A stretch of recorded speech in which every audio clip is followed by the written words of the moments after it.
I-share ko lang sa inyo mga boss dito sa wiring diagram. Ayan. Ito yung black tsaka white. Yung white naka-connect sa timer. Mayroon naman yung color, ayan, blue tsaka red. Ito yun, blue.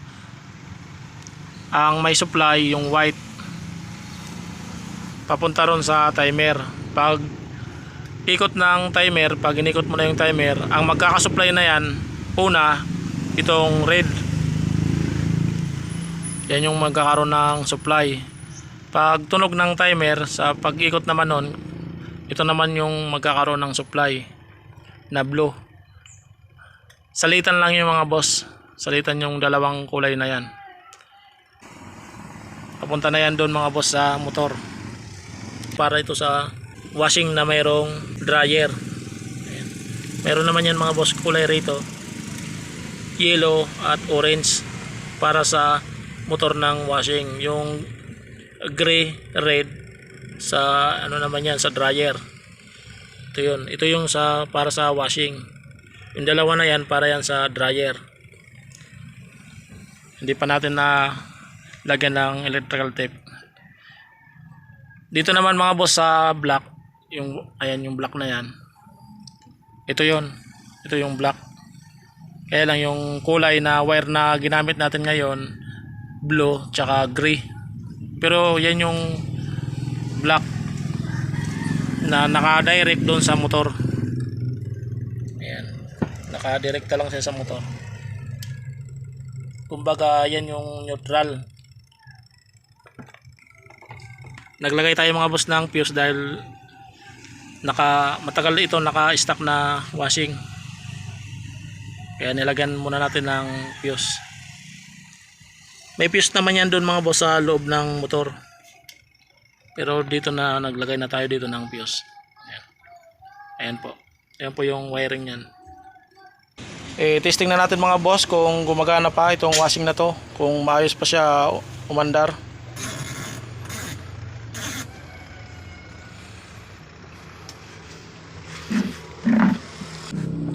Check muna natin sa tester.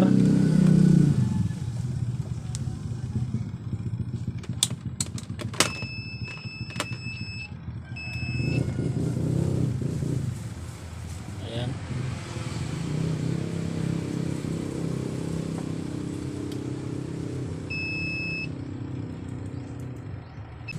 Ibig sabihin lang yan mga boss, hindi sa lubong ang ating pagkalagay ng mga wire. Hindi siya grounded. Ito mga boss, isaksak na natin.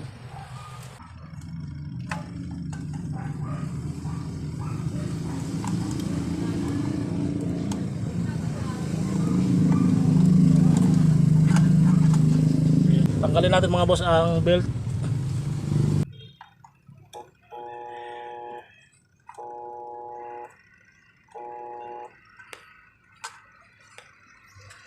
Stack up mga boss. Subukan natin palitan ang kapasitor. Kanina mga boss, nang pagtesting natin, umuugong lang yung motor ng washing. Kaya ang gagawin natin, magpapalit tayo ng kapasitor. Pero i-testing muna natin ang kapasitor na nakakabit at yung ipapalit natin.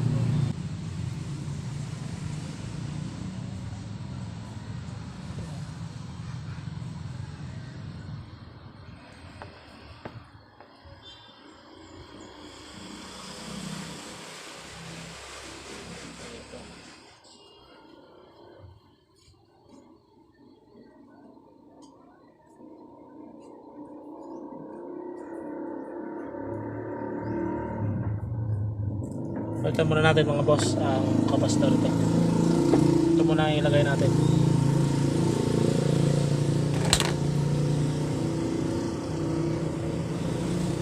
Lagyan muna natin ang electrical tape.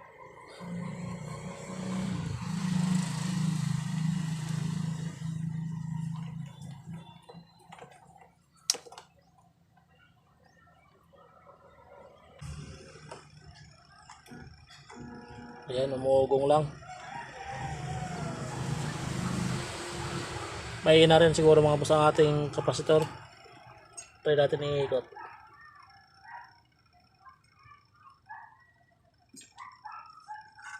kasi stock up. Yun.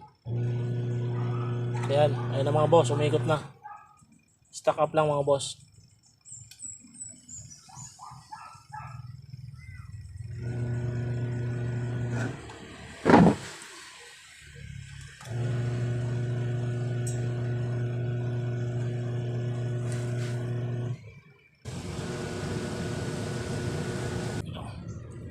Ikapit na natin.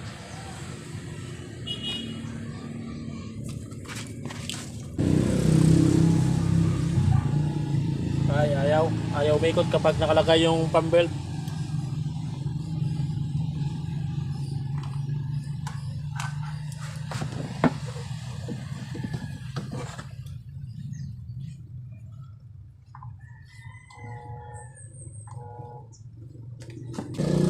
Subukan muna natin lagyan ng bagong kapasitor ito kasi mga boss na nakakabit, mga luma na.